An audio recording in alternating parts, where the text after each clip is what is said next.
Саламатсыңарбы? Бүгүнкү вебинардын катышуучулары, биздин кезектеги вебинарыбыз педагогика лабораториясынын алкагында жана темасы дүйнөдө жана Кыргызстанда мугалим даярдоо маселеси. Биздин спикерибиз Кыргыз Түрк Манас университетинин гуманитардык факультетинин педагогика кафедрасынын ага окутуучусу, педагогика илимдеринин доктору Кадиян Бобекова. Бул вебинарда мындай мугалимди даярдоо процесси жөнүндө тажрыйбалары жана андагы баалуулуктарга көңүл бурулушу боюнча маселелер талкууланат. Анда эмесе сөздү биз спикерибизге берип, анан мен азыр слайдты экранга каратып алайын. Көрүндүбү?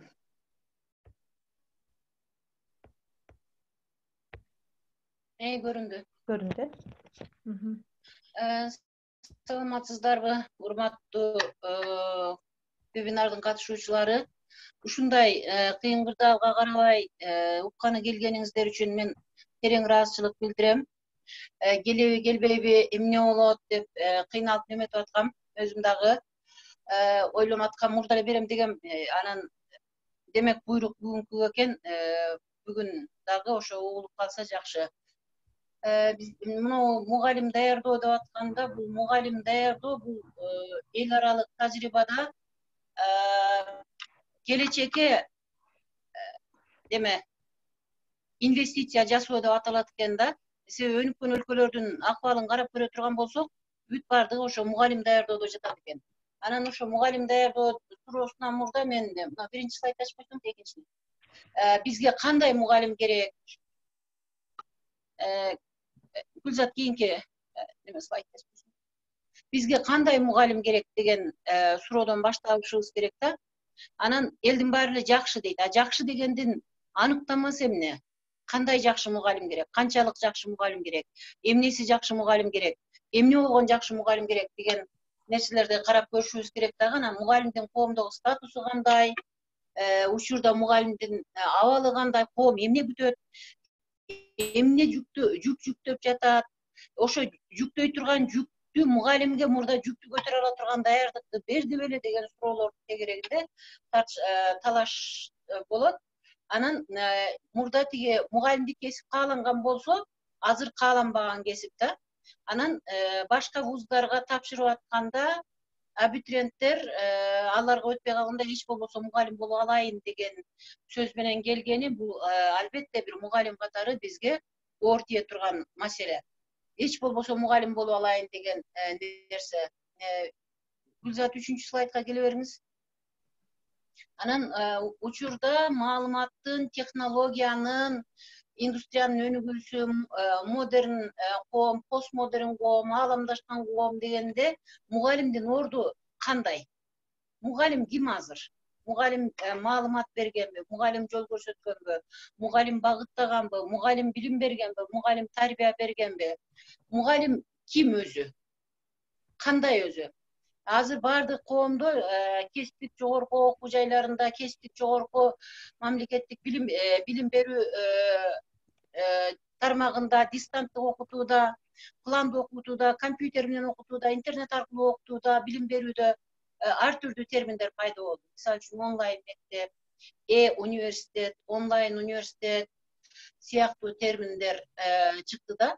Бул деген, бул маалыматты мугалимден башка бирөөдөн деле алсак болот деген маселени алып келип атат да. Гүлзат 4-чү слайдка өтүп коюңузчу. 4-кө өтүп коюңуз. Анан бул жерде компьютер аркылуу окуу, билимди башка жерден алууга болот деген ойду жаратты да. Компьютерден эле карап койсок болот да депчи.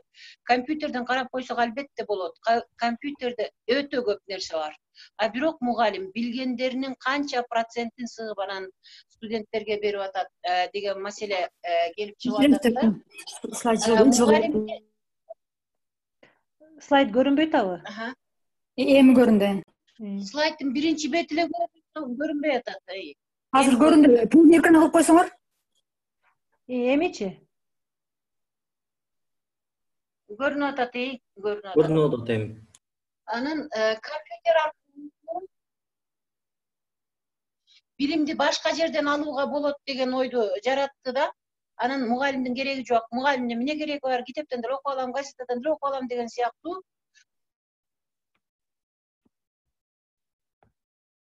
коомдо мугалимдин статусун төмөндөткөнгө бу да бир жандуу сабак. Мугалимдин ролу коом канча өзгөрсө деле баары бир ал актуалдуу бойдон кала берет деген ойду айткым келет.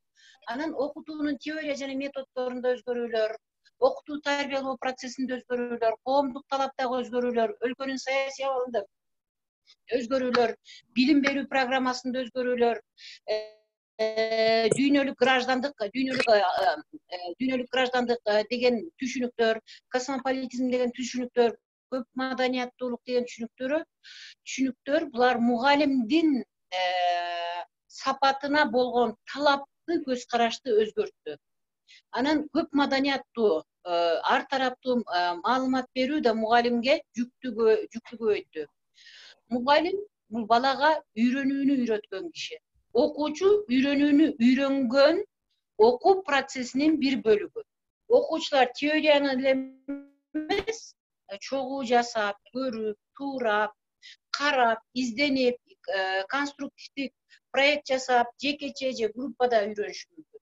Эми мугалимдик кесипти алып карай турган болсок, мен могу жерде бир жакшы батыштын бир адам окумуштуусун жазган саясатчысынын айтканын үйрөндүм, окудум эле. Ким экенин унутуп калыптырмын, тилекке каршы. Ал айтып атат, мугалимде ар бир мугалимде бир өлкөнү башкарып кете турган потенциал бар деп атат. Себеби бир президентти карасаң, ал даяр кадрлар менен өлкөнү башкарат. Ал эми мугалим эчтеке билбеген балдарга көп нерсени үйрөтүп чыгат деп атат.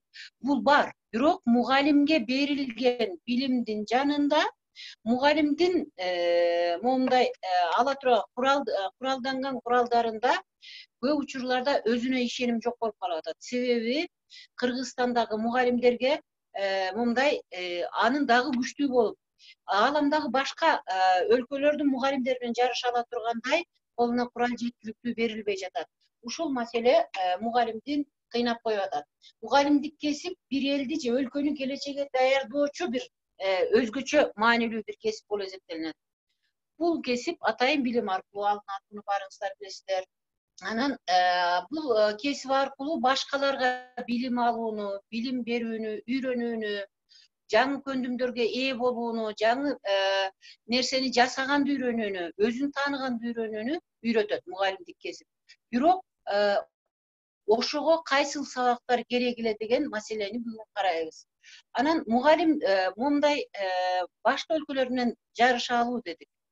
Башка өлкөлөр менен жарыша ала турган болсо, анда мугалимдик кесипке кандай сабактар менен мугалимге кандай бир курал жарактарды, кандай күчтөрдү, кандай өзгөчөлүктөрдү беришибиз керек. Маселе ошондо турат. Кечиресиз. Ошол өлкө Калып калып атпайбы? Слайдыңыздар калып калып атат. 5-чи слайдтамын мен азыр. Канчанчы? 5-чи. Бизде 4тө турат. Гүлзат эже полный экран кылып койбойсузбу? Азыр 5 ушул,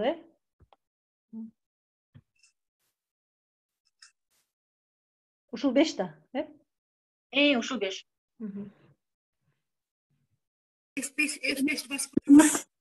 Ооба, басылды.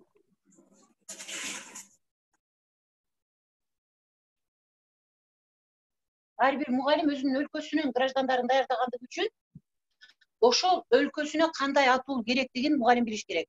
Ушул жерден дагы бир нерсени айткым келип атат. Мынго өзүн сыйлаган ар бир өлкөнүн билим берүүнүн максаты бар. А бирок Кыргыз Республикасынын билим берүү законунда Кыргыз Республикасынын билим берүүсүнүн максаты жок. Бул деген жанагы кечирип коюңуздар, кыргызча жан аман болсо болду деген сөз бар го. Ошо сыяктуу эле кимди тарбияласак деле баары бир жан аман болсо болду деген мындай тобокелчиликке салуу каралганда, бул маселе дагы мугалимдин кимди тарбиялай турганына такыр жол көрсөтпөй атат. Бирок биз болгонубуз үчүн, белгилүү бир салттуу коомдо жашагандыгыбыз үчүн, биздин балдарды окуткандыгыбыз үчүн балдар дагы мугалимдер дагы жашап эле келе жатат. Кийинки 6-чы слайдка өтүп коюңуз. Билим берүүдө бири менен тыгыз байланыштуу болгон 3 негизги факторлор бар. Булар окуучу, мугалим.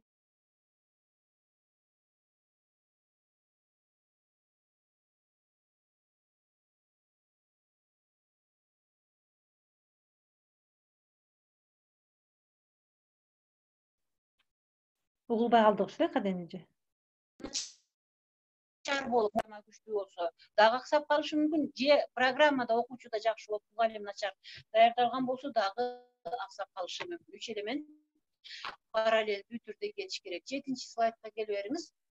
Бул мугалим даярдоого маани берүү, бул сапатка жасалган инвестиция деп коюшат. Чындап эле өлкө канчалык деңгээлде сапаттуу граждандарды күтөт.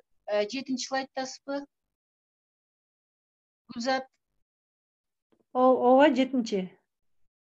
Маалымат технология тездик менен өнүгүп атканда мугалимдерде кандай баалуулуктарга ээ болгон балдарды тарбиялоо киришүүдө турасыз го? Киришүүдө. Ооба, киришүүдө. 5-чи слайд. 8 көтө бериңиз. Мен кыскача өтүп берейин. 8 бул өнүккөн өлкөлөрдө дегенби? Өнүккөн өлкөлөрдө. Башкаларга көрүнбөй атат окшойт, эме угуучулар айтып Көрүнбөй атат. 5-чи слайдта боюнча турат Гүлзат. Сиздики 5-те турат. Анан полный экранда болбой турат, ыңгайсыз болуп.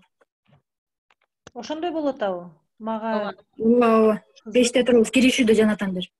Эми жылда 15ке кетип калдыңар го? Кызык.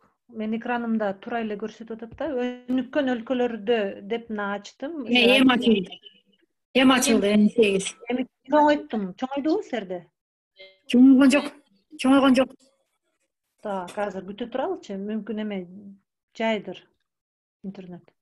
Өзүңүздөр чоңойтуп алсаңыздар деле болот. Эмичи чоңойду, менде чоңой эле турат.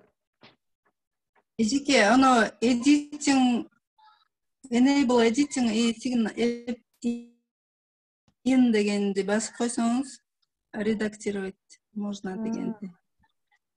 Анан F5'ти бассаңыз болду. Менде чоңойду, силердечи? Ооба, болду. Чоңой элекпи? Чоңойду. F5'ти бассаңыз андан да чоң болот, полный экран. Бул жерде өнүккөн өлкөлөрдө мугалим даярдоо менен Кыргызстанда мугалим даярдоону салыштыргым келген. Себеби алардын өнүгүшүндө мугалимдин сөзсүз күчү бар экенин мен кийинки слайдтарда айта кетем.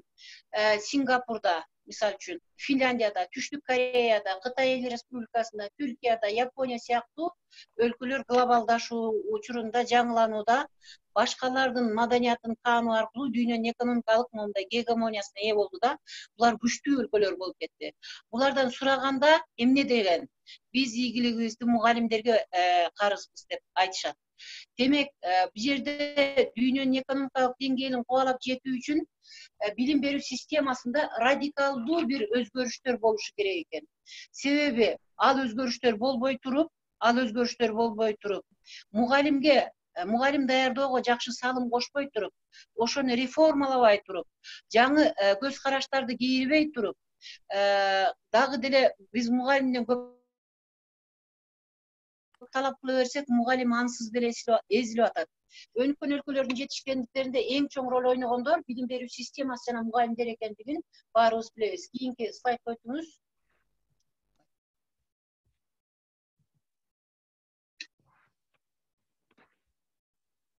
Жылдыбы? Мугалим даярдоо боюнча изилдөөлөр. Жок. Мугалим даярдоо боюнча изилдөөлөр бул 20-жылдын акыркы 20 жылда аябай дегендей өнүгүп кетти дагы. Коомдун кыймылдаткыч күчү мугалимдер деп, господи, коомдун кыймылдаткыч күчү деп механизми катары каралып калды да. Анан 90-жылдардан баштап ушу мугалимдик пикирге жалпы элдер маани берип баштады баардык өлкөлөрдө. Себеби билесиздер, 1988-жылдан баштап Болонский процесстин кыймылы башталды. Ал үчүн тиги балдарды окута турган ким эле мугалимдер болчу, эмне үчүн биз артта калып атабыз, эмне үчүн Америка астына чыгып кетти деген Европанын могу кайгысынан улам чыкты. Анан мугалимдер өз кесибин өркүндөтүш керек деген маселе чыкты. Өзүн үйрөнүү мүмкүнчүлүгү берилиш керек деген маселелер келип чыкты. Ушундан улам тиги мугалимдерди кантип даярдайбыз деген талаш чыкты. Эми биринчи мен Кыргызстанда мугалим даярдоо боюнча айтып берейин. 10 слайдка келиңиз. Өлкөбүздө мугалим даярдоо процесси жогорку жана атайын орто окуу жайларында теориялык сабактан тышкаркы практикалык иштерди аткаруу аркылуу ишке ашып, кесипкей мугалим даярдоо боюнча программалар менен ишке ашырылып келет. Билесиздер, баарыңыздар 1926-жылы Жалал Абадта педтехникум ачылган, Фрунзе педтехникум ачылган, андан кийин Караколдо, Токмокто деп атып педтехникумдар менен педколледж болуп, кийин 1932-жылы азыркы университет, пединституттар ачылып, Кийинки слайдка жылыңызчы, пожалуйста. Азыр кайсы көрүнүп атат силерге? 9. Мурунку айткан слайдда турбайсызбы? Жок, бул жакта мен компьютеримен туура эле көрүнүп атат да, 12-чи Финляндияда мугалимдерди деп, Жок, Бизге мугалим даярдоо дегендерде турат. Кыргызстанга келсеңиз. Бул Кыргызстанда мугалим даярдоо. Ооба, Кыргызстанда 1932-жылы уже пединституттар ачылып баштап, ошондон баштап мугалимдерге мугалим даярдоого өтө маани берилип баштаган. Бирок түрдүү факультеттерде адистикке кошумча өлкөнү өнүктүрүш үчүн, сабатсыздыкты жоюш үчүн билесиздер ал учурларда башка факультеттерде да кошумча педагогика сабактары берилип, каалагандар мугалим боло алат деген мүмкүнчүлүк таанылган. Андан кийин согуш жылдары кирип, согуштан кийин кайра 1950-52 жылдарда мугалим даярдоо боюнча бүткүл союздук реформа жүргүзүлгөн. Ошо реформа жүргүзүлгөндө түшүнүктүү эле болуп атабы.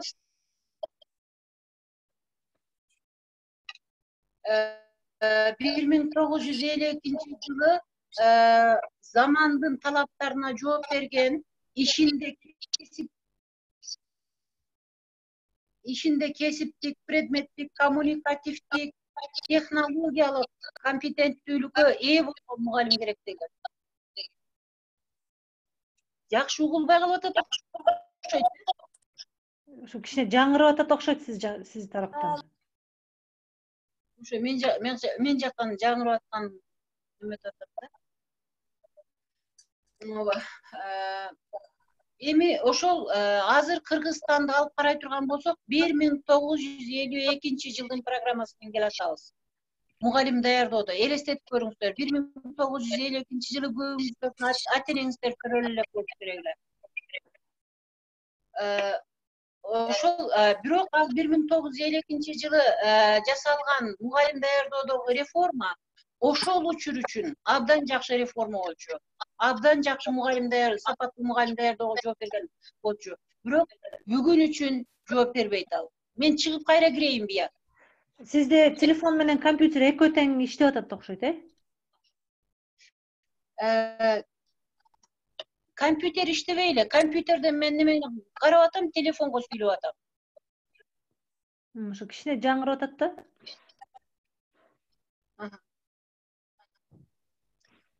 Бирок ошо мугалим даярдоо боюнча азыр кандай болуп атат? Эми жакшы. Эми жакшыбы?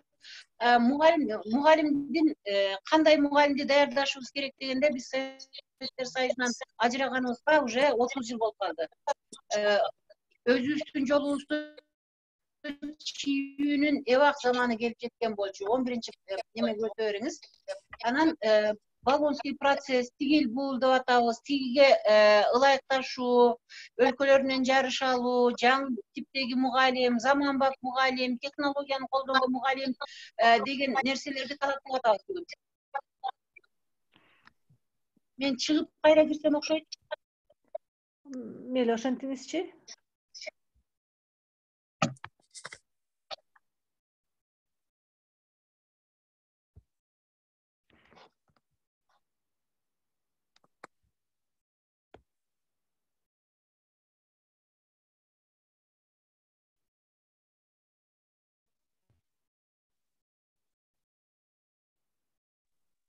Сурооңуздар болсо, катышуучулар эмеге жаза берсеңиздер болот, чатка кийин аягында Кадиан Бобекова эже менен чогуу талкуулайбыз.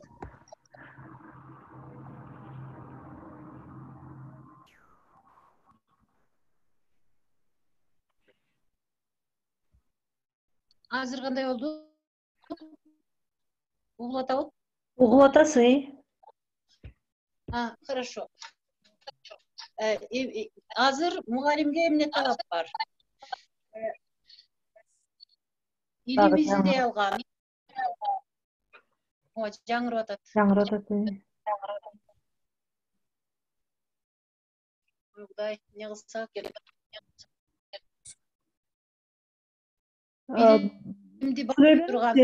Башкаларга тоскоолдук болгон жок болсо керек. Элдердин микрофондору өчүкпү? Өчүк. Кадиан эже? Да. Саламатсызбы? Эми компьютердечи Zoom'дан чыгарып салсаңыз, жана эле экрандан өзүңүз жана презентацияны карап. Хорошо. Ушунда помеха болбойт. Презентацияны өз экраныңыздан көргөзсөңүз жакшы болот беле же? Макул. Сүйлөгөнүңүздө жылдырып. Эми кандай болду? Дагы сүйлөсөңүз? Азыркы мугалимдерде эмнелер талап кылынып атат? Жаңырып атат. Бирок эми сүйлөй бериңиз. Баары түшүнүктүү Сүйлөй болот. берейинчи. Тест жүргүзүү технологияларын билген, изден алган, изилдөө жүргүзө алган, билимди өлчөй алган, билим берүү тармагын башкарууну билген менеджментте кантип башкарылат, китепти анализдей алган, программа түзө ала турган мугалимдерди биз талап кылып атабыз. Бирок андай сабактар мугалимдерде үйрөтүлбөй эле. Финляндияга келип коесузбу? Финляндияда мугалимдик кесиптин ийгиликтүү болушунун себеби фин калкынын мугалимдерге ишениминде. Бул 19-кылымда баткакта, туберкулоздун ичинде, аракечтиктин, проституциянын ичинде жаткан өлкө бат эле көтөрүлүп кетти.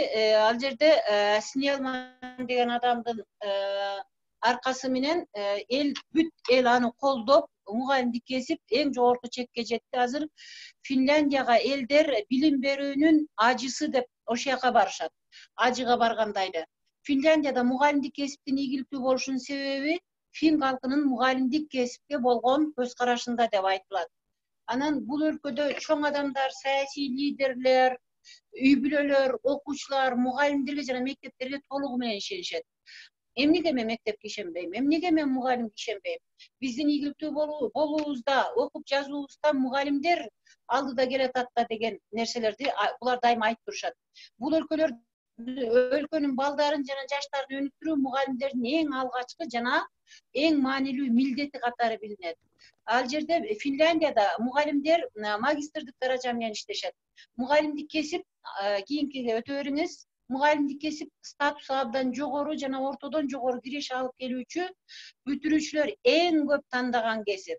Финляндияда мугалимдик кесип өлкөдөгү эң көп тандалган 6-чы кесип. Өлкөдө системалуу изилдөөгө жана өнүктүрүүгө таянган мугалим даярдоо бар.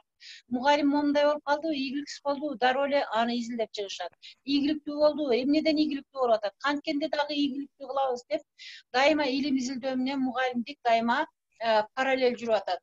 Анан мугалимдик кесипке биздегидей болуп, эч болбосо мугалим болуп алайын эмес, мен мугалим болом деп эң алдыңкы окуучулар тандап келишет. Кесиптин өнүгүшүнө, мугалимдик кесиптин өнүгүшүнө калкы дагы, абитуриенттери дагы, эли дагы аябай маани беришет. Күчтүү кесиптик жөндөмдөрү бар, тажрыйбалуу мугалимдер коом менен бирге иш алып барышат. Кийинки слайдка өтө бериңиз, 14кө. Азыр Кадиан эже бул жакта көрүнбөй жатат дейт. Кээ бирлөрүнө көрүнбөй атат окшойт. Сизге көрүнүп атабы? Мага вообще көрүнбөй эле же Кыргызстанда мугалим даярдоо дегендейден эле турасыңар. Ушул аябай жана бизге жолтоо болуп атат. Эже Кадиан эже, сиз өзүңүз демонстрация экрана кылсаңыз аябай жакшы болмок эле да. Сөзүңүзгө жараша жылдырып тургангачы. Антес экрандан башканы, сиз башканы сүйлөп эле бизге неме болуп атат да. Кайсы жерден жасай мага айткыланда. Бакалавр даражасында студенттерге деп мага көрүнүп атат. Сиз жылган сайын мага да мен жылдырып атам да биякта. Анан бирок башкаларга көрүнбөй жатат да, ошону түшүнбөй жатам. Азыр эмне көрүндү? Бакалавр Даражасындагы студенттерге жакшы эле көрүнүп атат го. Кээ бирлерине көрүнүп, кээ бирлерине көрүнбөй атат окшойт. Мага баары эле туура көрүнүп атат. Бакалавр даражасында студенттерге сабактарды жана педагогикалык сабактарга кошумча атайын жобо даярдоо, проект даярдоо, изилдөө жана жакшыртуу, бир нерсени жакшыртуу, проблеманы изилдөө үчүн маалымат топтоо, окуучуга багыт берүү, китептерди анализдөө, пландоо жана практика, үйрөтүү жана үйрөнүү ыкмалары, окутуунун методдору, баалоо сыяктуу темаларды өз ичине алган толтура сабактар берилет бакалавр даражасында. Бизде андай сабак берилбейт. Бизде жалпы педагогика, жалпы психология, окутуунун методикасы, анан педпрактика менен эле 4 сабак менен эле 1952-жылдын программасы менен биз мугалим чыгарып коюп атабыз. Ошондуктан биздикилер артта калып атат. Финляндияда ушинтип ушунун негизинде маалымат жана билим теорияларынын жанында практиканы дагы жакшы билип, мугалимдер изилдөө жүргүзө алат. Изилдөө жүргүзгөнгө, китеп жазганга укугу бар. Бизде да теориялык жактан алып караганда бизде да китеп жазганга укугу бар, изилдөө жүргүзгөнгө укугу бар. Бирок мугалим ал сабактарды албагандыгы үчүн мугалим билбейт. Билбегендиги үчүн ал башка бирөөлөрдөн жардам алып атып өз алдынча үйрөнүп атат. Бирок бул маселени жалпы окута турган болсок, коомдун деңгээли көтөрүлмөк. Кийинки кесипке ээ болууга 3 жылдык бакалавр даражасынан кийин 2 жылдык магистратура даражасы керек. Бакалаврда 180, магистратурада 120, жалпы 300 кредиттик сабак алат. Же болбосо 52,5 ACTS деген бар. Европа Credit Transfer System. Ошол ACTS-ти алып мугалимдер педагог болуп чыгышат. Финляндиянын мугалимдери окуусун бүтүргөн соң изилдөө иштерин улантууларынын себеби окуу программасында илимий изилдөө сабактарынын көптүгү. Өткөндө вебинарларда да айтып атпадыкпы? Мукарам айым да айтты, сиздер да айттыңыздар, илимий изилдөө сабактары кирсе абдан жакшы болмок деп. Албетте, изилдей албаган, ойлоно албаган, анализдей албаган, мейли мен китептен окуйм, түшүнгөнүмдү балдарга айтып берем деген гана чектелип калган мугалимдер болсо, биз кантип билим берүү системабызды көтөрмөк элек? Азыр көп учурда бизде заочниктер, жаш мугалимдер заочниктер. Анан мугалимдердин 75% 45 жаштын үстүндө. Значит, бул картайып калган мугалим деген сөз. Жаштар барбай атат. Заочник кечээ күнү 11 класс болчу, бүгүн мугалимдикке тапшырды, бүгүндөн баштап мугалим болуп алынып атат. Мугалимдик кесиптин өзгөчөлүктөрүн, даамын, жытын, татын, эчтекесин билбей туруп мугалим болуп калып атат. Бул өтө оор маселе болуп атат. Биз кайдыгер карап коюп атабыз. Ал эми Финляндияда мугалимдер окуусун бүтүргөндөн кийин изилдөө иштерин жасайт. Мектеп чөйрөсүндө байкоо жүргүзүүнүн негизинде мугалимдерден сурашкан, финдерден сурашкан, силер ушинтип өнүгүп кеткениңерге эмне себеп болду десе, ийгилигибиздин сыры бул мугалимдерибиз деп жооп беришкен. Кийинки слайдка өтө бериңиз. Сингапур.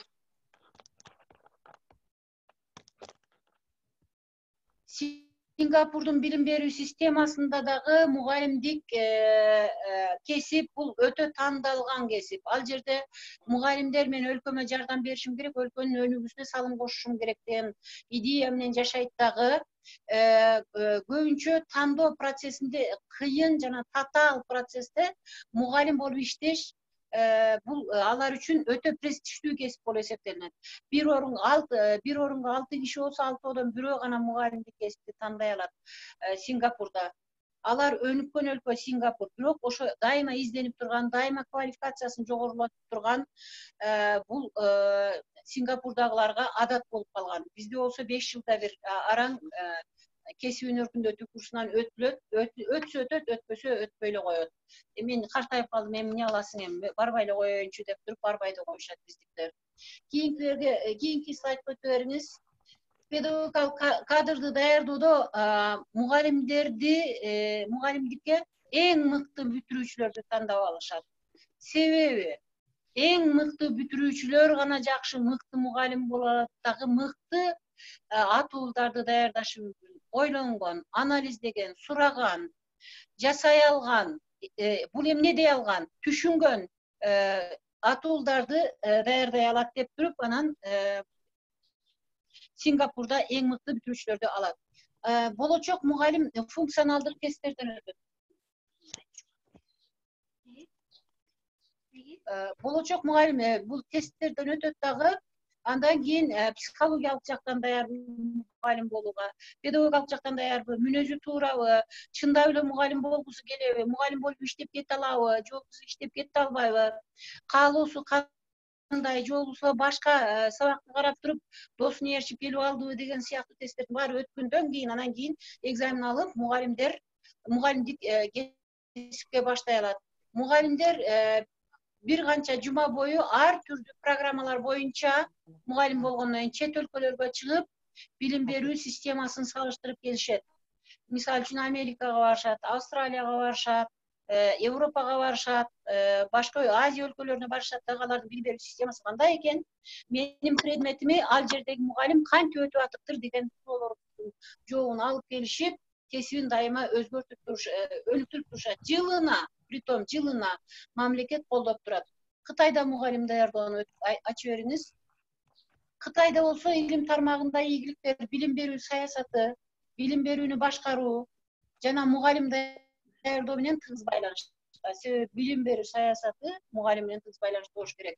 Кытай Республикасында мугалимдер негизинен университеттерде, колледждерде даярдалат, училищелерде биздегидей болушуп, адистикке керектүү болгон педагогикалык, психологиялык циклдагы сабактардын баарын алышат, бирок алар дипломду эки түрдүү алышат. Мисалы үчүн жашыл диплом алса, бир гана региондо иштейт. Көк диплом ала турган болсо, баланча областта иштей алат, региондо иштей алат, аймакта иштей алат. Кызыл диплом ала турган болсо, бүтүндөй Кытайда иштей алат деген сыяктуу бөлүнгөн дипломдору менен өзгөчөлөнүп турушат. Ошон үчүн аларга сабак ошого жараша алынат. Анан белгилүү гана сабактарды беришет. Бул жерде мугалимдердин кийинки слайд көтөрүңүз, 19-га уюштуруу ишин билүүсү, башкача айтканда билим берүүнү башкаруу, уюштуруу ишин билүү, өзүнүн жөндөмүн, окуучулардын жөндөмүн өзгөртүүгө даяр боло алуусу, жардам бере алуусу, материалдын мазмунун жана окутуу методдорун билүүсү керек деген изилдөөлөрдү жүргүзүшүп, дайыма мугалимдик кесипти жаңылап турушат. Себеби Кытайдын билим берүүсүнүн максаты дүйнөлүк экономикалык гегемонияга ээ болуу максаты турат. Ал үчүн изденген, сураган, анализдеген, аракеттенген, жаңыга даяр болгон, өзгөрүүгө даяр болгон атуулдарды даярдаш керек.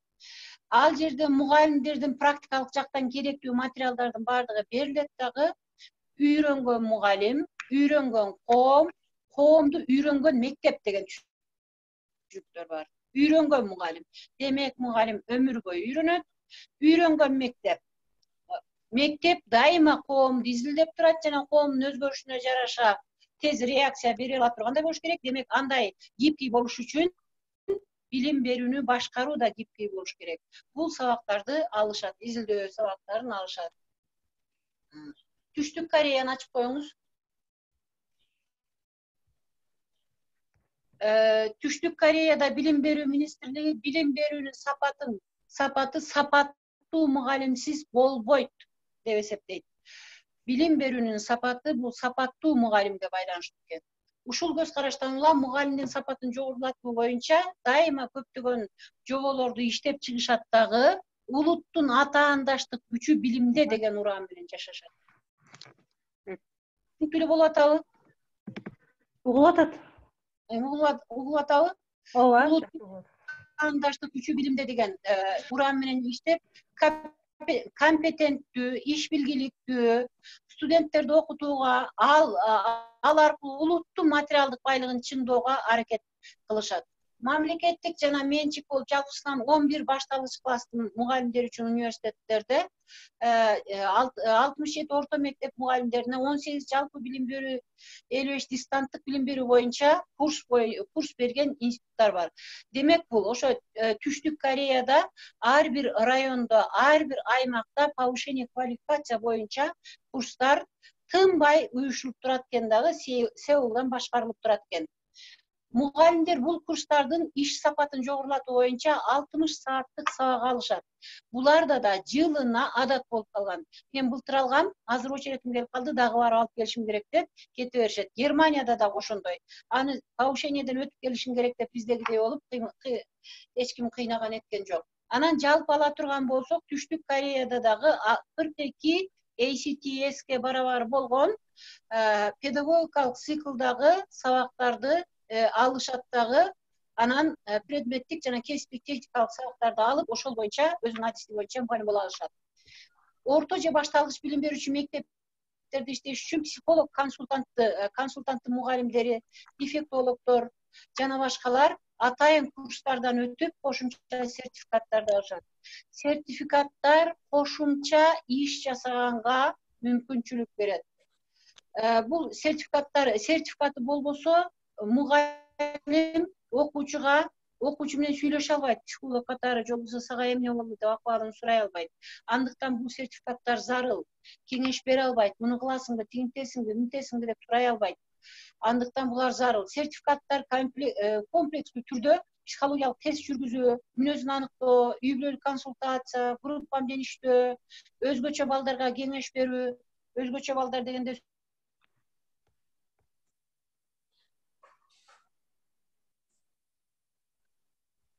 угулбай калды эже.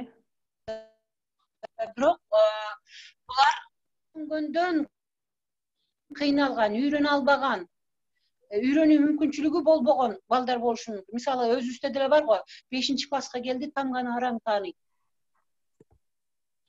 Акыл эси туура, психологиялык жактан эч бир отклоненияси жок. Эмнеге үйрөнө албай атат? Үйрөнө албаганын себеби эмне? Кандайдыр бир задатагы бар да, психологиялык эмес, өзүнүн ою бар, үйрөнө албайм деген ой бар. Ушул сыяктуу нерселерди чечүү үчүн психологиялык сабактар берилет. Теориялык жана практикалык кеңеш берүү, жеке тапшырмаларды аткаруу сыяктуу 6 түрдүү сабактан экзамен тапшырып, 14 кредит толтуруп, анан практикага барышып, мугалим болуп башташат. Мугалимдерди ишке алууда алардын жогорку билими тууралуу дипломдорун эмес, улуттук башкаруу комитетинин көрсөтмөлөрү жана аймактын муктаждыктарына жараша алардын мектепти башкаруу, изилдөөчүлүк, программа даярдоочулук, уюштуруучулук, окутуу технологияларын билүү жана башка курстарга катышпагандыгын сертификаттарын талап кылышат. Кореяда сертификат деген бул дипломдон дагы маанилүү. Диплом маанилүү албетте, бирок канча сертификатың бар, ошолордун баардыгын коюшуң керек. 2005-жылдан баштап сурамжылоо жүргүзгөндө мугалимдин кесипкөйлүгүн жогорулатып туруш керек деп 77% калк жооп берген. Билим берүү министрлиги болсо мугалимдердин өздөрүнүн өнүктүрүү мүмкүнчүлүгүн берүүнү көздөп дайыма курстар ачышкан. Мен бул боюнча айттым.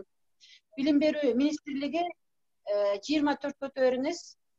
Билим берүү министрлиги ошо жергиликтүү эле курстар аркылуу эмес, интернет аркылуу дагы, адрестер аркылуу дагы жазышуу уюштуруп турат. Курстар мугалимдерге эле эмес, өлкөлөрдүн атуулдарына, саясатчыларга да катышуусуна ачык. Себеби саясатчылар балким билим берүү саясатын түзүүдө жардам бериши мүмкүн, киришип калышы мүмкүн. Билим берүү политикасын калктын каалоосун, тилегин оюнуу үчүн пайдалуу болуп, ар ким катышканга ачык. Японияда мугалим даярдоо бул биринчи жолу 1914-18 жылдары Токиодо башталган эле. Эми мен кыскартып айтып берейин, бул кыз училищеси ачылып, андан кийин 21-жылдан баштап кесиптик окуу жайлар мугалимдин жетишсиздигин жоюу үчүн толтура университеттер ачылып кеткен болчу. Эми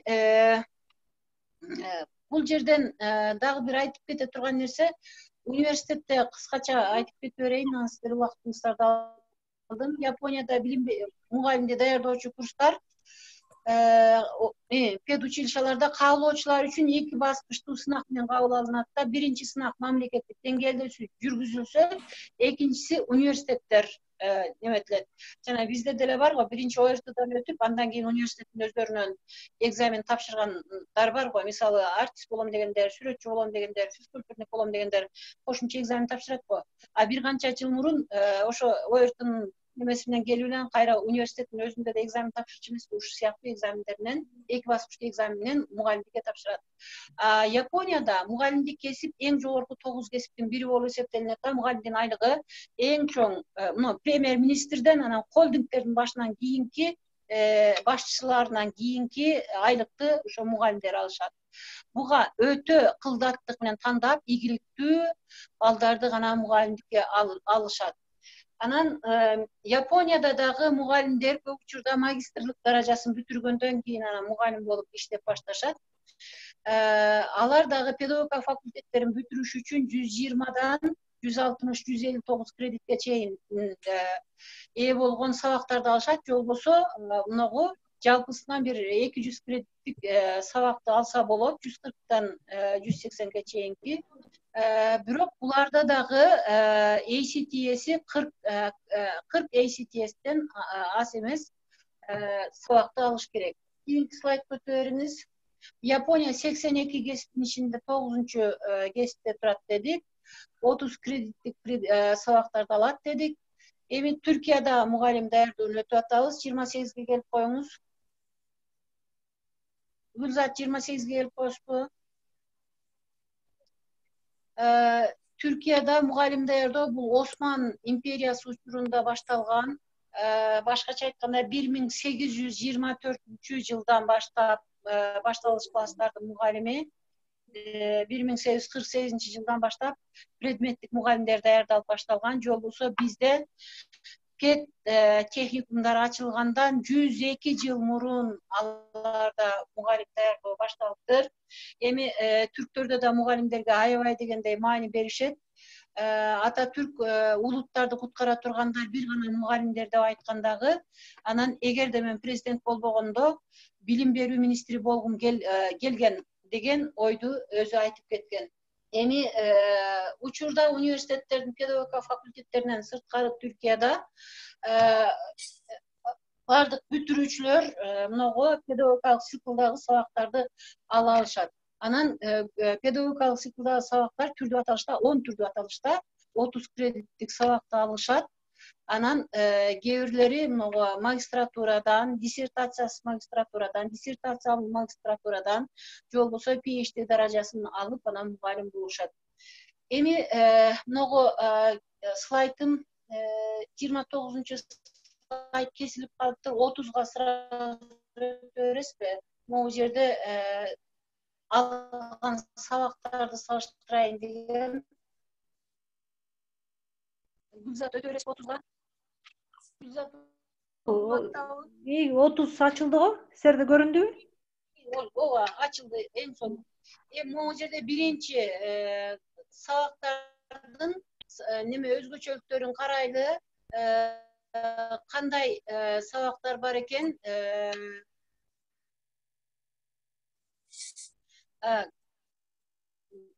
Сабактар мына кредиттерин карап атабыз. Ар бир сабак канча кредиттик сабактар экенин, 3 кредиттик, 2 кредиттик, 4 кредиттик, 0 кредиттик сабактар бар. Эми биринчи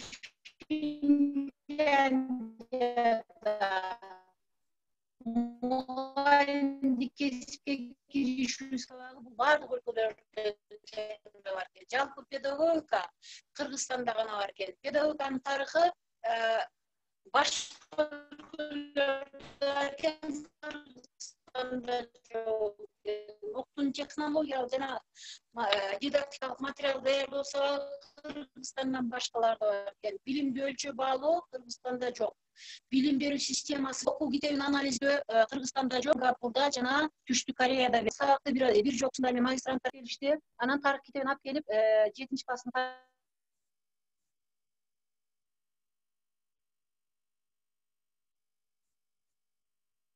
экен, Кыргызстандын тарыхы. Анан китеп неме чыгып калды. Сыртын карасак, кандай сүрөт чыкты элестетип көрүңүз. Китептин аты Кыргызстандын тарыхы.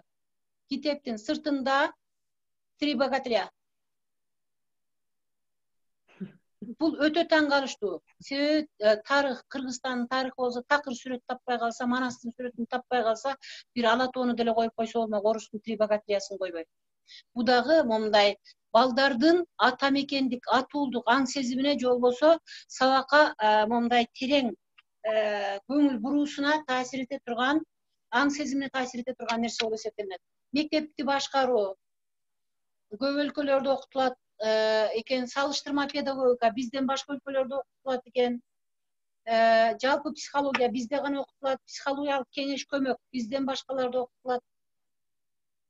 Курактык психологияда бизден башкаларда окутулат. Педагогикалык психология, илим изилдөө методдору, статистика, окутуунун булар бизден башкада окутулат экен да, окутуунун методикасы баардык өлкөлөрдө окутулат экен. Окуу программасын даярдоо бизде окутулбайт, башкаларда окутулат, практика баардык өлкөлөрдө бар.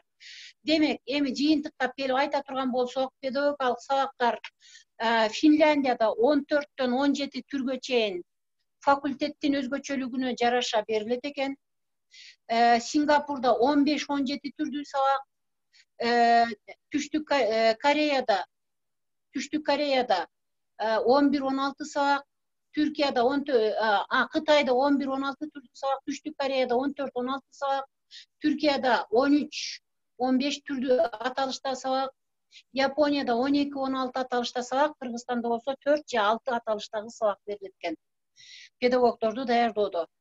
Ал эми ACTS-ин карай турган болсок, Финляндияда 52,5 ACTS-ге татыктуу болгон сабак алат экен, Европа кредит трансфер систем боюнча. Сингапурда 40, Кытайда 33, Түштүк Кореяда 30, Түркияда 30, Түштүк Кореяда 42, Кытайда 30, Түркияда 30 кредит. Ал эми Кыргызстанда 6-12 ACTS-ин арасында мугалимдерди даярдайт экенбиз. Эмнеге мындай айырма бар? Себеби бириси мугалимдик циклда даярдаган вуз болуп эсептелинет, башка бириси болсо мугалимдик циклда даярдабаган вуз болуп эсептелинет дагы. Анан да биздеги бир дагы кемчилик ошо кесипке ылайыктуу сабактарды эмес, мугалимге карап сабактарды коет. Мен могу сабакты бере алам дегенге гана ошол сабактарды ачып берип коюшат да, бул жакшы нерсе эмес. Себеби кесиптик стандарт деген болуш керек. Кесиптик стандарт бизде аябай эле аксайт. Аймактарды кое турганда Бишкектин ичинде деле көптөгөн айырмалар бар. Ушуларды дагы биз карашыбыз керек. Эми сунуштарга келсек, сабактардын мазмунун жана курамын кайрадан карап чыгышыбыз керек, сапаттуу мугалим даярдаш үчүн. 1952 жылдагы программа ошол учур үчүн абдан жакшы болчу, бирок азыр жакшы эмес, жетиштүү эмес. Себеби биз азыр башка доордо, башка талаптар менен, башка убакытта, башка граждандарды, башка атуулдарды, башка муундарды тарбиялап атабыз. Ошол заманда эмеспиз. Экинчи, мугалимдердин компетенттүүлүгүн өнүктүрүүчү сабактардын көп болушу. Жанагы илим изилдөө сабактары, проект жасоо сабактарды, өлчөө баалоо сабактары, статистика сабактары деген сыяктуу, психологиялык циклда кеңеш берүү сабактары, китеп анализи деген сабактар болушу керек, сөзсүз түрдө. Советтер Союзу учурунда мугалим даярдоо абдан жакшы жолго коюлган. Биз болсо дагы деле ошол боюнча келатабыз, бул жакшы нерсе эмес. Дагы бир менин сунушум, Кыргызстанда мугалим даярдоо агентствосун уюштуруш керек. Өнүккөн өлкөлөрдө мугалим даярдоо агентствосу бар. Алар эмне иш кылышат? Мугалимдердин кесиптик стандарттарын белгилешет. Мугалимдердин иш табуусун белгилешет. Мугалимдердин статусун карашат. Мугалимдерге жардамды карашат. Мугалимдин балдарына жардамды карашат. Мугалимдерди сыйлоону жана кесибин өнүктүрүүнү карашат. Программага түздөн түз таасир беришет. Мына ушундай мугалим даярдоо агентствосун уюштуруш керек жана ага мугалимдерге тиешелүү проблемаларды чечүү боюнча жоопкерчилик бериш керек. Мурда профсоюз бар болчу, азыр профсоюз да жоюлуп калган. Профсоюз десе эле азыр ысык бөлгө жайында барып эс алып келүү маселесин гана карашат. Андан башка такыр карала турган маселе жок сыяктуу ойлонушат да. Бул өтө жаңылыш маселе болуп эсептелинет.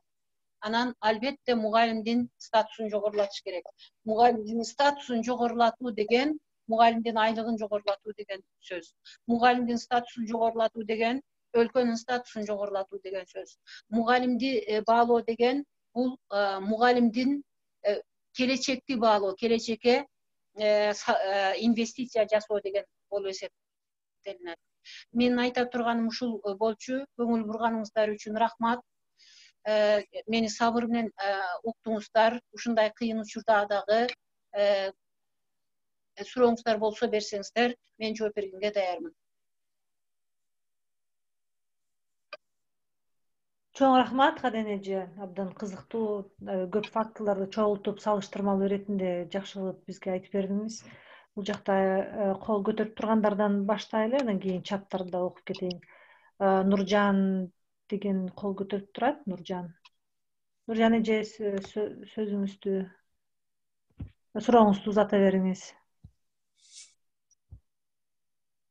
Микрофонуңузду күйгүзүп алсаңыз.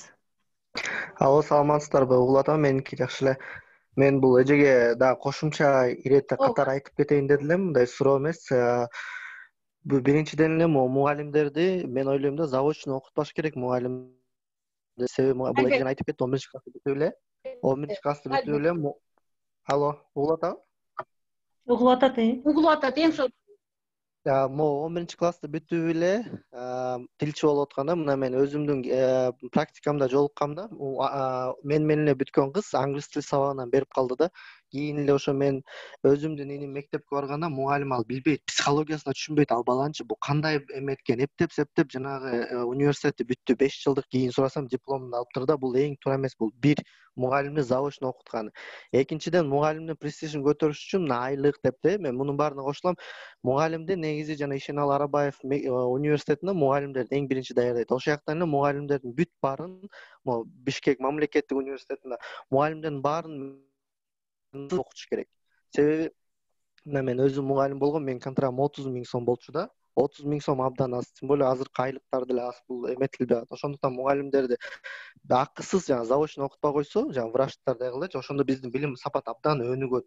Мен муну көп эле жерден айтып келем, бирок эч бир мындай жыйынтыгы жок да. Бул айыл жергесине айтканда, бул жакта абдан мындай мышык ыйлай тургандай да. Абдан мышык ыйлай тургандай. Ошо мен кошумча катары эле да. Рахмат. Чоң рахмат, сиздин пикириңизге толугу менен кошулам. Эң туура айттыңыз. Себеби заочный окуп аткандар мугалимдик кесиптин сырларын билбей туруп, баланы сүйүү, кесипти сүйүү, окутуу, баланы түшүнүү, анын жылтыраган көзүндө эмнелер турат экенин билбей туруп анан кийин мугалим болуп алып атышат дагы.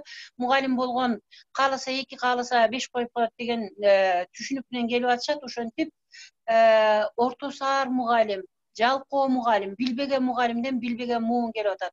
Сабатсыз муун өсүп келатат. Аны көргөндө жүрөгүм түшөт. Кудай сактасын. Кыргызды ушу Кудай эле колдоп келатат деп ойлойм. Кийинки сурооңузду бере бериңиз. Рахмат сизге, Нуржан. Кол көтөргөндөр жок экен. Анан чаттын ичинде ошол эле Нуржан агай жазган окуп коеюн.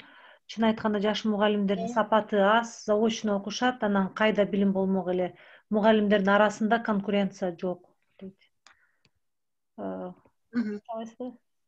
Мугалимдердин арасында конкуренция жок, себеби мугалим таппай атабыз.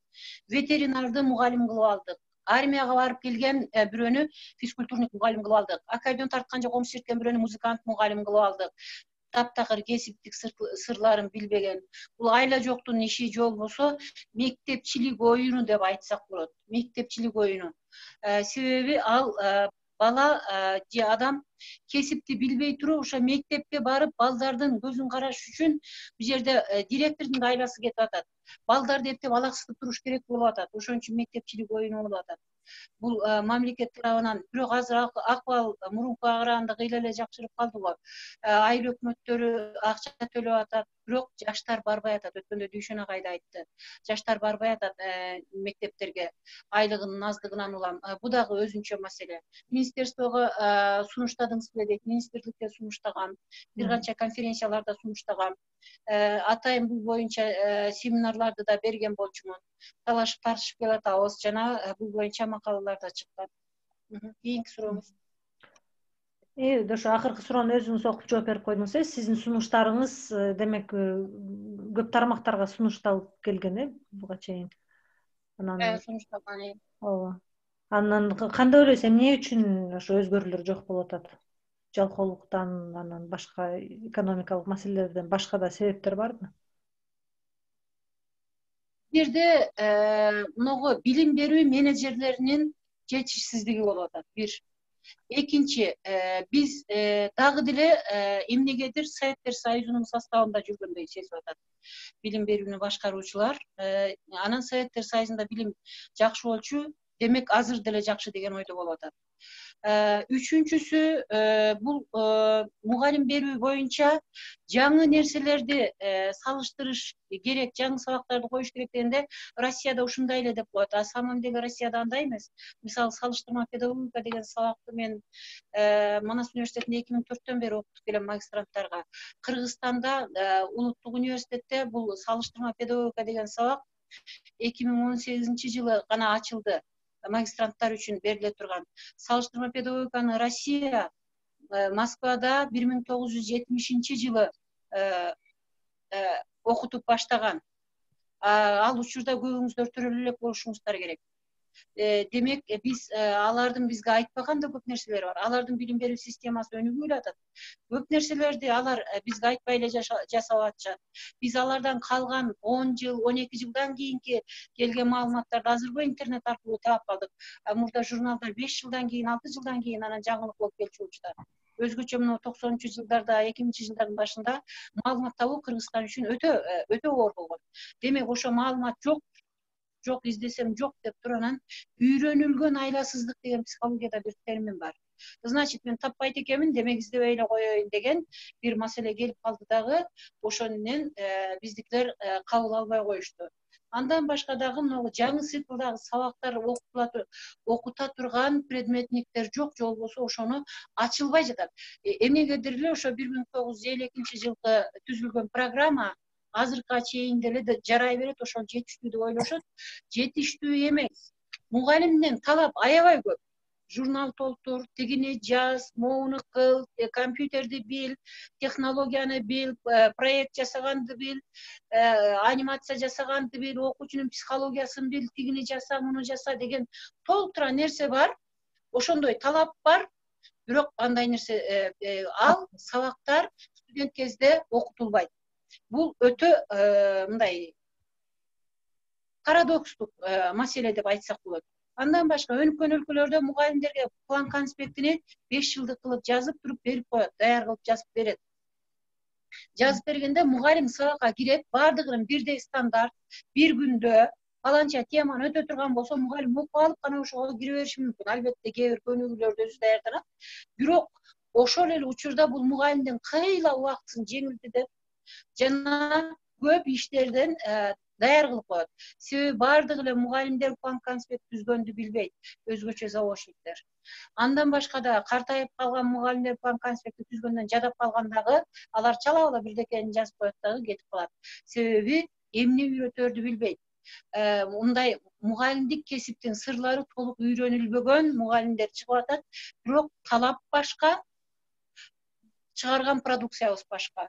Ошо биздин программа менен талабыбыз төп келбей жатат. Бүгүнкү күндүн заманбап мугалимин чыгара албай жатабыз, бирок биз дагы келечектин талабын коюп атабыз мугалимге. Бул деген мугалимдин басынганына себеп болуп атат. Мен билбей турбаймынбы деп. Мугалим оор жүктүн астында эзилип атат. Окуучунун астында эзилип атат. Коомдун астында эзилип атат. Айлык аз болгон үчүн өзүнүн астында эзилип атат. Китеп жок болгондугу үчүн ата-энелердин астында эзилип атат. Көп нерсе, акча чогулганга туура келип атат. Андыктан мугалим даярдоо агентствосу курулса, жана мугалим даярдоо боюнча жаңы сабактар киргизилсе, мугалимдин сапатын өзгөрүүсүнө жардам бермек. Мен ушуларды айтат элем. Аябай жакшы кылып айтып бердиңиз. Бүт жалаңачтап эле койдуңуз биздин чоң көйгөйдү педагогика тармагында. Дагы кимде суроолор болсо, микрофонуңуздарды жандырып суроо берсеңиздер болот. Чатта суроо калган жок. Суроо берсем болобу? Бериңиз. Саламатсызбы Кадиян эжеке. Мен кечирээк катышып калдым.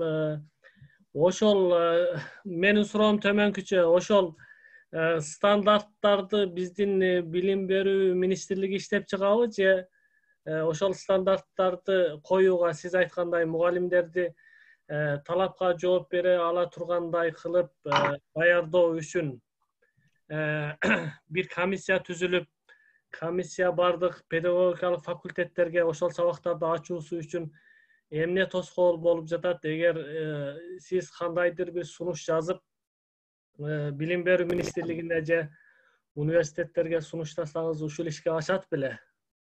Ошол суроого жооп берип койсоңуз чоң рахмат. Сизге рахмат. Пикириңизди толугу менен түшүндүм. Албетте могу жерде сиз кесиптик стандарт боюнча сурап атат окшойсуз. Мен түшүнгөнүмө караганда ар бир мугалим кесиптик стандарттар иштелди. Мен ошо кесиптик стандарттын башталгыч класстын мугалимдерин даярдоонун кесиптик стандарттарынын башталгыч класстын мугалимдери болуп чыккан жаш адис кандай өзгөчөлүктөргө ээ болуш керек деген 3-чү поколение стандарттын авторлорунун биримин. Бирок стандарт түздүк, стандарт шкафта калды. Түркчө рафта калды деп коет го. Ошо шкафтарда турат, чаң басып турат. Аны эч ким колдонбой эле. Аны жасаш керек болгон үчүн жасалган, министрлерибиз кайта-кайта алмашып берген үчүн, кайта-кайта мугалим даярдоо боюнча программалар алмашып берген үчүн бул эч кандай натыйжа берген жок. Бул бир. Экинчиси, мен бул боюнча көп эле конференцияларда сүйлөдүм, макалаларымда дагы айттым. Атайын Арабаев университетинде мугалим даярдоо маселеси боюнча былтыр дагы тегерек стол болгон. Бул маселени дагы айткан болчумун. Мурунку министрлер келгенде министрлер менен жолугушууда, зам министрлер менен жолугушууда буларды айттым. Абдан жакшы, деп коюп эле баш ийкеп кетет, бүттү, ошону менен калып атат. Биздин университеттердин маселеси момунда болуп атат. Биздин университеттер университеттешпей эле мектептешип баратат. Европада, Түркияда, же болбосо Азияда, өнүккөн өлкөлөрдө мугалимдик кесипке киргендер 1-чи курстан баштап мугалимдик кесиптик сабактарды алып баштайт. Ал эми бизде болсо 1-чи, 2-чи курстарда мектепте окуган тарых, география, кыргыз тил, адабият, орус тил, адабият, чет тил, физкультура, табигый илимдер, тигил бул деп атып, кол эмгек менен эле музыка калды мектеп болбош үчүнчү. Биз мектептешип баратабыз. Ал менен 2 жыл кетип калат, 2 жылдын ичинде мугалимдик кесиптин сырларын үйрөнүүгө жетишпей жатат. Бул боюнча көп эле сабактарды, немелерди, талкууларды айтып, сунуштарды киргиздим. Стандарттарды КАО даярдайт, Кыргыз билим берүү академиясы, министерствонун астында. Ал жерге комиссия топтолот, сиздин сурооңузга жооп берейин. Ошо комиссия иштеп чыгат, ушундай кыла турган болдук дейт. Анан каяка кеткени белгисиз. Ошол бойдон калып атат. Жылыш болбогондугунун себеби ушул деп ойлойм. Бирок кээ бир факультеттер ачылат, биз мындай сабак ачып атабыз деп коет. Бир сабакты 3 сабак кылып ачып коет. Жана мен айткандай, кесиптик стандартка жараша сабак эмес, мугалимдерге жараша сабак ачылып калып атат. Мага момундай сабак керек болуп атат, ачып бербейсиң, мен могу сабакты октайын деп окутуп беришет. Себеби Кыргызстандагылар жана ACTS системасы предиктив технологияга толук бойдон өтө электигинен жана аны түшүнө электигинен бул маселе дагы деле токтоп турат деп ойлойм. Муну толук түшүнө албай атышат. Айтканда болобу, могу менен деле боло берет, биз жакшы эле мугалим даярдап атабыз, мугалим кийин иштегенде үйрөнүп кетет деген бир маселе туруп атат. Рахмат сизге сурооңузга. Так менин оюмдагы сурооңуз турат. Кадиян эже, мен да сүйлөп коеюн деди элем, эгер эметпесеңиздер. Сиз туура айтып атасыз, жана министерствого да айттым деп атпайсызбы? Азыркы билим берүү министри чоң жерде иштеген киши, мындай билим берүүнү түшүнгөн киши депчи. Анан кийин мен да сизге биринчиден эле ыраазычылык ушундай көтөрүп ушундай кылып атканыңыздаргачы. Анан кийин могу жумуш орду деп атпайсызбы? Айыл жергесинде Арабаевден бүткөн мугалимдер жанагындай илгери Советтер Союзунда тияка бул айылга бар деп жиберчү эле го. Азыр ошол биринчиден ошодо иштебей атат. Себеби бул жакта айыл жергесинде особенно тааныш билиш, баягы көп жылдан бери иштеген мугалим, мен эмгегимди сен жеп койдум деп мугалимдерге, жаш мугалимдерге орун жок болуп атат. Анан бир дагы мындай суроо берет элем да сизге. Могу сиздин оюңузда мугалимдер арасында тест өткөрсө да, себеби жанагы компетенциясы начар, билими жок мугалимдер, жана медсестралар эптеп кыргыз тилчи, орус тилчи болуп алышты да. Ошолорго мисалы кыргыз тилинен сабак берет да, кыргыз тилинен тест берсе, ошону өтсөң иште, өтпөсөң иштей албай, же болбосо акчаны кыскарт деген бир болсо кандай болот эле, ошону эгер министерствого суроо берсе да. Ушу мугалимдер арасында дагы 1 жылда 2 жолу тест, себеби жана КАОдон өтүп аткан 5 жылдык курсуна сиз жана айтып кетпедиңизби? Бул эффективсиз эле, аны деген баардык эле мугалим өтүп келет, анан өтүп келгенден таң каласың бул кандай өтүп келди депчи. Себеби мен ал жактан өткөм, ал жерде өтүш оңой эмес экен өзүчү. Рахмат. Рахмат.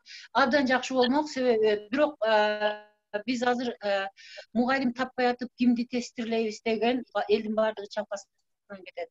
Себеби кимдерди мугалим кылып алган? Заочный менин тууганымы, сиздин тууганыңызды, тигинин тууганын, тигинин таанышын мугалим кылып алып алган. Ошол эле учурда картаң мугалимдер пенсияга кеткиси келбейт, себеби нары басып, бери басып, эптеп ручканын учун шилтеп коюп, айлык ала берейин деген бир өзүмчүл мамиле. Жоопкерчилик мамиле эмес, өзүмчүл мамиле. Эптеп айлык жүрө берсин, иштемиш болуп жүрө берейин деген миштер менен жашап атабыз. Миштер менен жашап аткандыгы үчүн бул ийгиликке албетте таасир тийгизип атат.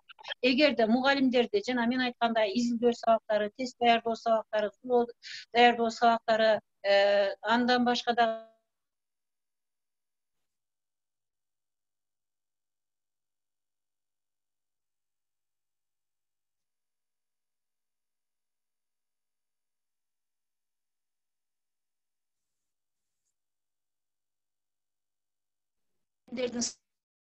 сапаты такыр баш болмок. Алган эмес, мугалимдикке мисалы үчүн баардык кесиптерге эмнегедир тандап алынат. Мисалы үчүн деңизчи болом деген эме. Деңизде жүрө аласыңбы, куспайсыңбы, кечке чейин жерден алыс жүргөндөн эчтеке болбойсуңбу, же болбосо шофер болом деген башың айланбайбы, кечке чейин отура аласыңбы, кыймылдагандан эчтеке болбойсуң деп ар бир нерсени сурайт. А вот мугалимге келгенде эчтекени сурабайт. Келе бер, эптеп мугалим болуп аласың, ручканын учун чиймелеп коюп жүрө бересиң дегенде ушунчалык кайдыгер мамиле белгилүү бир убакыттан кийин, 90-жылдардан кийин сиңип калды дагы. Бул өтө мындай капа кыла турган маселе болуп калды да. Тестти жасаса абдан эле жакшы болмок. Сиздин айтканыңызга кошулат элем, бирок эч кимге тест жасабай эле бул мугалимдин өзүн да камчыламак. Мындай балдардын астында уят болбойн, элдин астында уят болбойн деп. Ошол эле учурда изденүүгө да түртмөк. Балдар үчүн да жакшы болмок, келечек үчүн да жакшы болмок. Рахмат сизге. Академже дагы бир суроо келиптир чатка. Минакан Чаловадан. Азыр жеке лицензия көп берилип кеткендигинен мугалим жетишпей жатат. Окуу жайды ачуу бизнеске айланды жана деген пикирге кошуласызбы? Бул дагы мугалимдин аброюн түшүрдү деп ойлойсузбу? Эми бул жерде албетте себеби кээ бир учурларда университеттер өздөрүнө абитуриент таппай калып атат, студентчи. Себеби алар контракт төлөй турган бирөө керек болуп атат жашаш үчүн. Контракт төлөй турган бирөө ал эптеп диплом алып кое турган бирөө болуп атат. Ал диплом алып койсун, кийин чамаданында жатабы, сандыгында жатабы, же көтөрүп иштетеби, ал баары бир болуп атат. Бул ойлонулбаган маселе болуп атат. Себеби мен өткөндө да айткам, азыр да айтам. Жалпы кадрлардын 12 гана процентине мамлекет квота берет да, ошолор гана бюджетте окуй алат, ошолорго гана мамлекет иш таап бергенге милдеттүү, калгандарына милдеттүү эмес. Ал эми частный университеттер булар таптакыр милдеттүү эмес. Алар диплом берсе болду, чыгарса болду өздөрүнүн продукциясын. Муну сапатты текшере турган аккредитациялык организациялар текшерип атса деле каким-то образом чыгып кетип атышат дагы. Бул боюнча белгисиз биздин өзүбүзгө тиешелүү бир сырларыбыз ушул бойдон калып атат да, эмне экенин биле албайм. Рахмат. Дагы Инаш Азим сурап жатат, слайд презентацияңызды алсак болобу дейт. Ала бериңиз. Анда Инаш агай, анда сиз имейлди бияка калтырып койсоңуз, жөнөтүп коебуз. Дагы бир суроо Назгүл Айылчиевадан. Мугалимдерди директорлор жумушка алат, жумушка алуу үчүн конкурс киргизиш керекпи дейт. Директорлордо заочный бүткөндөр болуп жатпайбы дейт.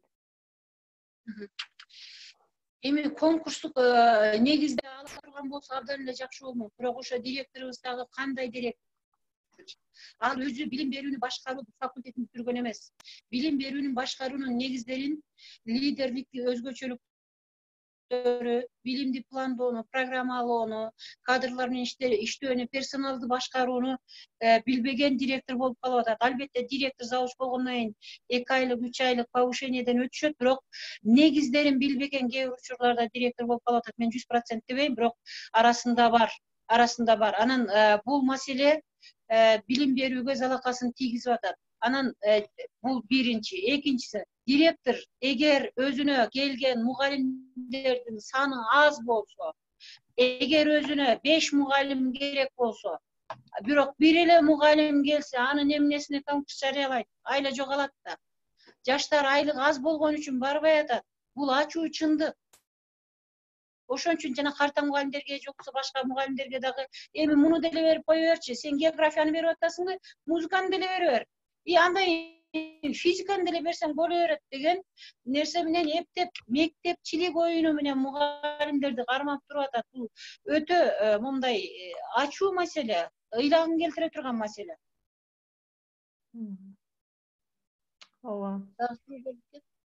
Сабира Чаргынова кол көтөрүп турат го. Суроо бериңиз, Сабира Чаргынова. Саламатсыздарбы? Эжеке, абдан кызыктуу айттыңыздар, тим эле берилип, кээ бир жерде ыйлагым келип, жүрөктөрүмдө сыгылып кетти.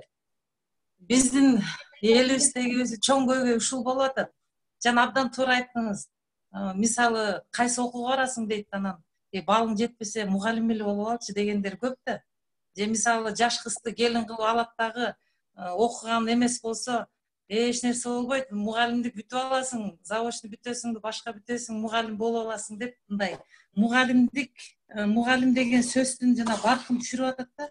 Эмесе мына биздин убакта биз мугалимди ушунчалык сыйлап, мугалимдерди көргөндө каччы болчук, учурашканда андай. Эми учурашпай эле качып, анан мугалим тууган болуп калса, ошонун алдынан да чыккандан айбыкчы элек да. Азыр окуучулар тартиби да башкача.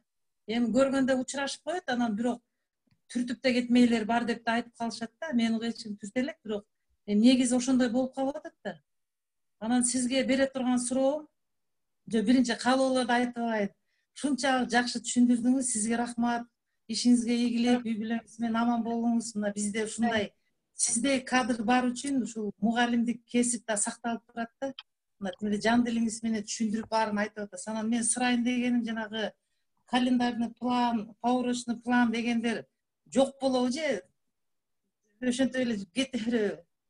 Өзбекстанда жок болуп деп айтышып атат да. Эми календарный планды министерстводон түзүп берет экен, поворочный планды ошо мектептен түзүп ошентип иштейт экен деп угуп атам да. Ошонун канчалык чындыгы бар?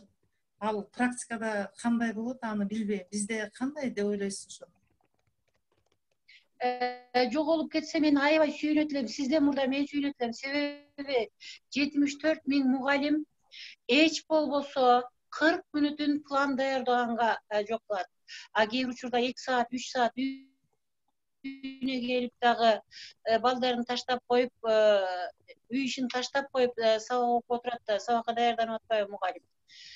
Бул календардык план албетте министерство тарабынан түзүлөт, жылда эле талкууланат августтук жана январдык кеңешмелерде, бирок поручный планды чындап эле жок кылып, даяр китепче кылып ар бир мугалимдин колуна карматып койсо, жылына карматып койсо абдан жакшы болмок. Абдан жакшы болмок, себеби бардыгы бирдей стандартта болуп калмак. Жанагы жаш мугалим, сабакты билбей аткан, заочный бүтүргөн мугалим, же болбосо тажрыйбасыз мугалим, баланча сабакка кирген, былтыр 6-класска кирсе, быйыл 7-класска кире турган мугалим сабакты билбей жатса, ошол сабактагы окуучуга ээ боло турган көндүмдөр, мисалы үчүн окуй алуу, жаза алуу, айта алуу, үйрөнө алуу, сүйлөй алуу, анализдей алуу, муну билүү, тигини айтуу, тигини салыштыруу, тигини көрө алуу, ушуну ойлоно алуу, бөлүштүрө алуу, талкуулай алуу деген көндүмдөргө ээ болуу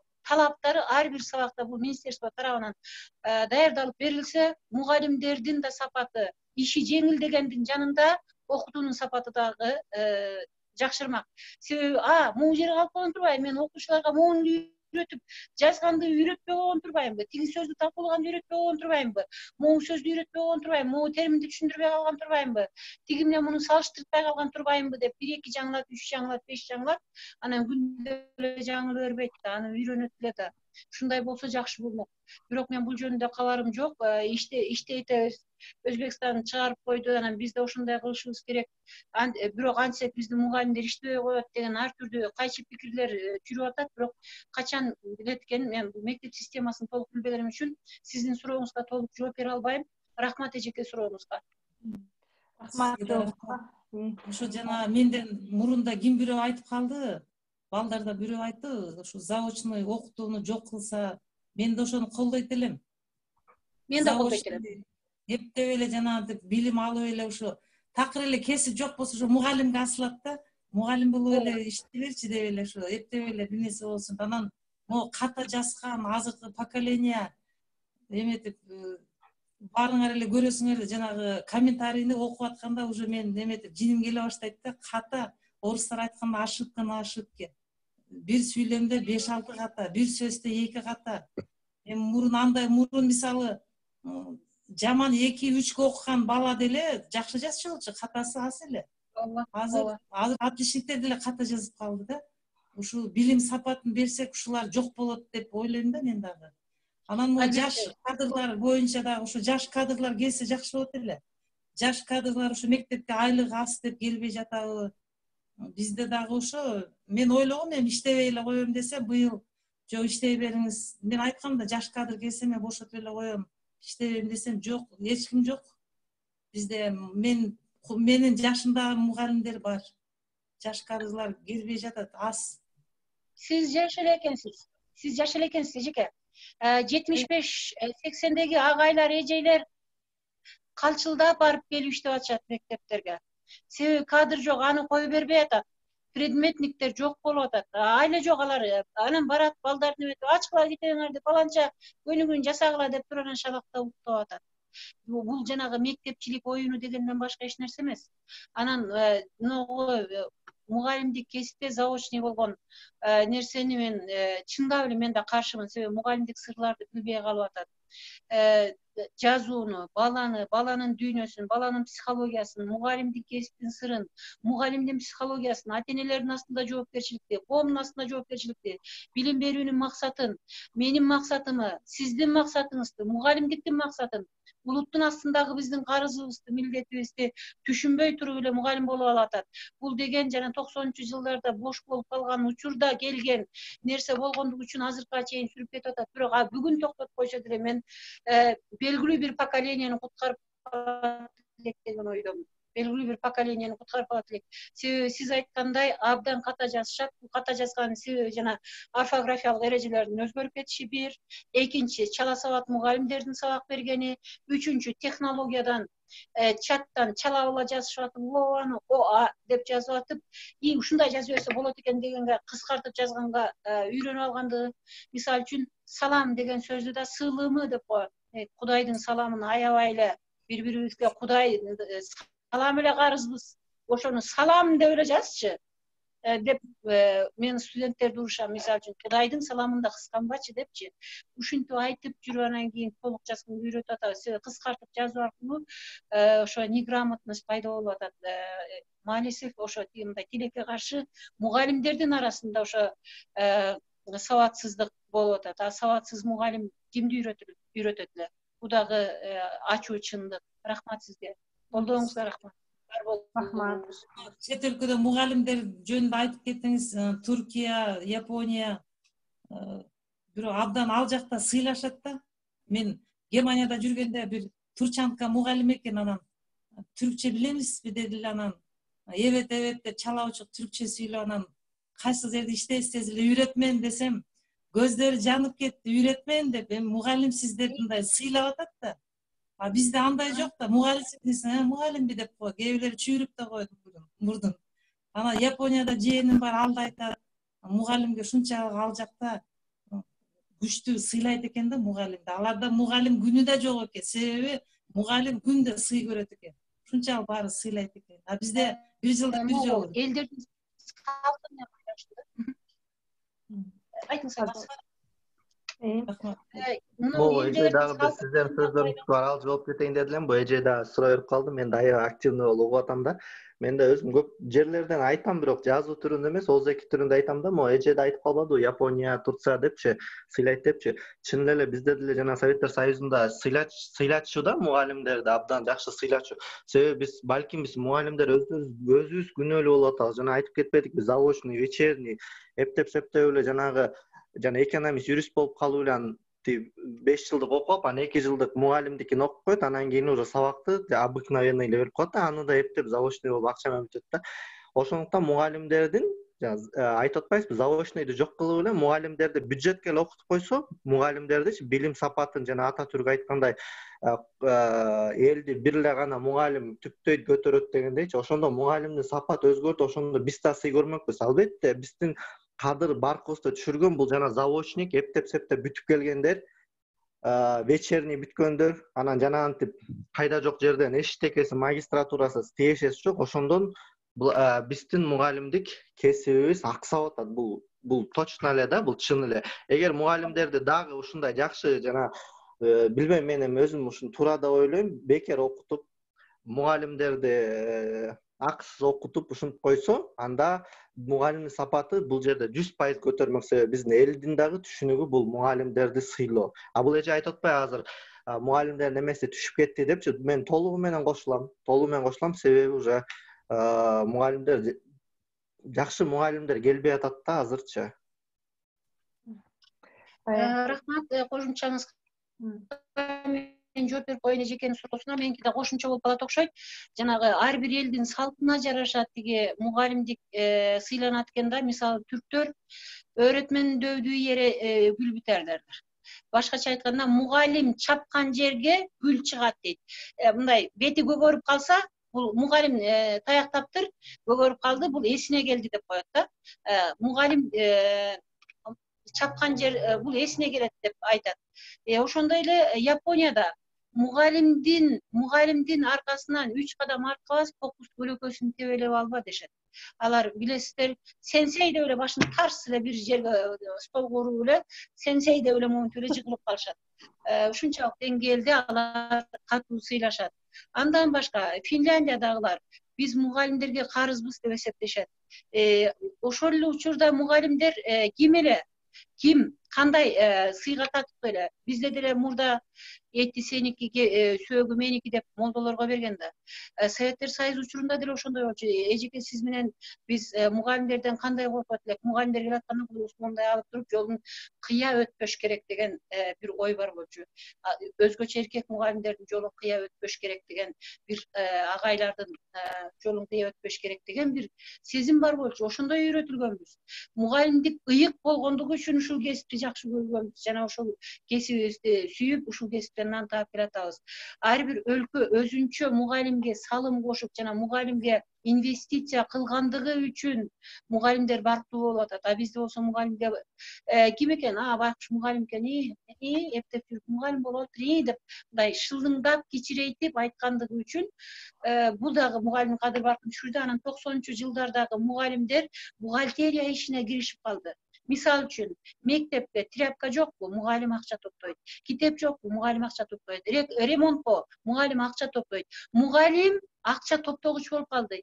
Ошо мугалимби? Чогулушка барбай эле коеюнчу, дагы акча сурайт да деген ата эненин кайгыруусун көргөн бала мугалимди сыйлабай калды. А мугалим андай болбош керек, мугалим жогору туруш керек. Себеби мугалим баланын сен эң ыйык нерсенин, адамзаттын эң ыйык нерсесин, келечегин ишенип берген киши.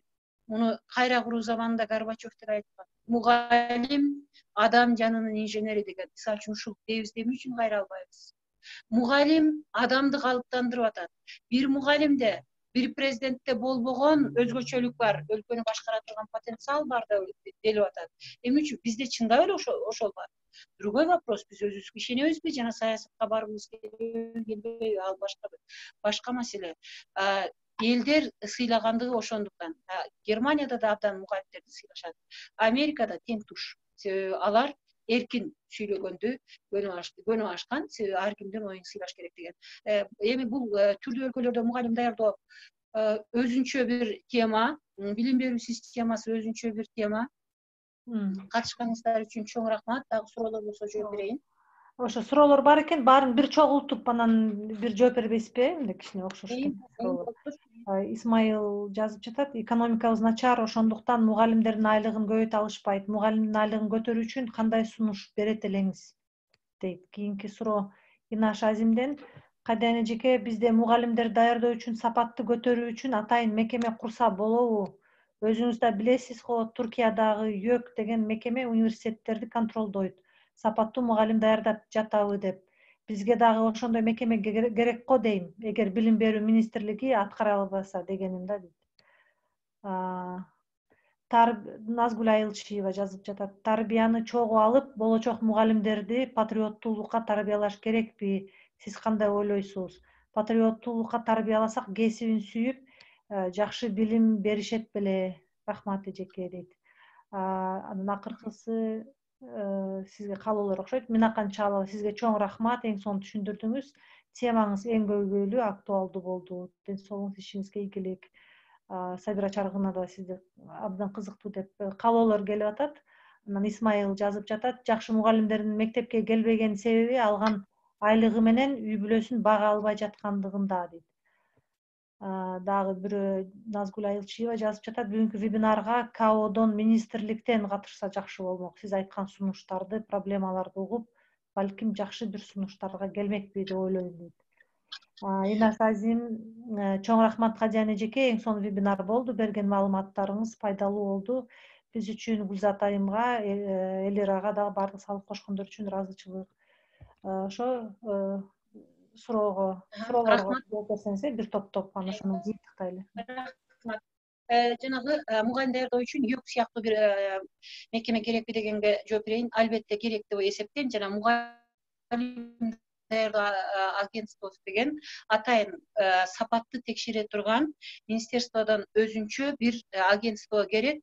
Бул деген мугалимдерди даярдоонун стандартын караган, документтерди караган, жаңы сабактарды караган, мугалимдин ишке орношуусу, статусу, мугалимдерге жеңилдиктер деген сыяктуу нерселерди караса жакшы болот. Мисалы Туркияда мугалимдин балдары мугалимдик кесипке тапшыра турган болсо, педагогикалык факультеттердин любойуна тапшыра турган болсо, аларга белгилүү бир жеңилдиктер берилет, общежитие бекер берилет. Эгер мугалим Оштон Бишкекке келе турган болсо, допустим, бизде туугандарын издейт, кимдин үйүнө жатам деп. Ал жерде мугалимдер үйү деген бар, мугалимдердин үйү, атайын гостиницасы бар, ошол жерде 3 маал тамагы менен жатып, эч кандай ойлонбой туруп келип кете беришет. Мугалимдерге белгилүү бир скидкалар бар, мугалимдерге белгилүү бир жардамдар бар. Тамак ашынан жардам, жол киресинен жардам, пособиесинен жардам, жана пенсияга чыгып атканда бир жолку пенсия берилет, ага мугалимдер үй алып алышы да мүмкүн. А бизде болсо пенсиясы мышы кыйнагандай пенсия берилет, бу дагы өтө башка бир нерсе. Анан мугалимдерге жанагындай сабактарды киргизүү боюнча КАОнун жетекчилерине, мурдагы жетекчилерине, мурдагы кызматкерлерине көп эле жолу айтылган ооба билбейм. Андан кийин кайра тиги бул эмнени айтып атат деген сыяктуу кылып мындай көңүл бурбай коюшту. Дагы бир суроо бар эле, мен Гүлзат неметип койдум окшойт дагы. Айылга сапатсыз мугалимдер дегенби? Айлыгы начар болгон үчүн келбей атат, айлыгын кантип көтөрөбүз деген. Айлыгын кантип көтөрөбүз? Биринчиден мугалимдерге же педагогикалык факультеттерде окуп аткандарга, педагогикалык кесипте окуп аткандарга, педагогикалык багыттарда окуп аткандарга биринчиден айыл өкмөтү азыр аз эле студентке берет да. Ошол сыяктуу колдогондор болсо, бул абдан жакшы болмок. Экинчиден, меценаттар толтура, байлар толтура, ошолор мугалим боло тургандарга жанагы белгилүү налогтордон бошотулуп, стипендия төлөп берсе дагы, бу дагы абдан жакшы болмок. Үчүнчүдөн, мугалимдердин айлыгын көбөйтүү үчүн жана жылдын мугалими тиги бу дегендерди кээ бир депутаттар колдоп атат деп атпайбы? Ушул сыяктуу нерселерди колдоону көбүрөөк жайылса, бу дагы мугалимдердин кызыгуусуна себеп болмок. Мугалимдердин айлыгын көтөрүү деген бул эми өлкөнүн экономикасын көтөрүү дегенге эле барабар турат. Ал үчүн бул билбейм, азыр качан көтөрүлөт. Бул үчүн финанс министрлиги, билим берүү министрлиги, өлкөнүн бардык тарабы, социалдык коргоо жана эмгек министрлиги бардыгы чогуу иштешип тургандан кийин муну карап көрүшөт болуш керек. Азырынча көрбөй элемин.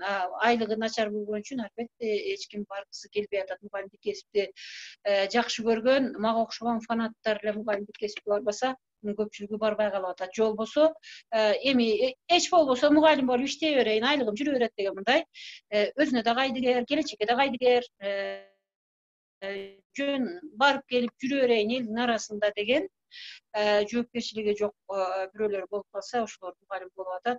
Бирок бара алар кесибин сүйүп кетет деп ойлойм. Кээ бирлери теорияны түшүнбөй, практика учурунда балдардын бир жалжылдаган көздөрүнөн карап туруп, бир күлкүсүн карап туруп, окуй деп тургандан кийин ошол кесипке берилип кетиши мүмкүн да.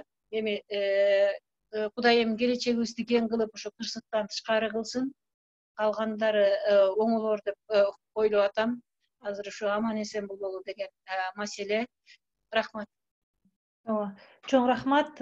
Каден эже, чоң рахмат, абдан жакшы теманы ачтыңыз. Ушу бүгүнкү оор ошо абалга карабай башка катышуучулар да келип кошулуп катышып беришти.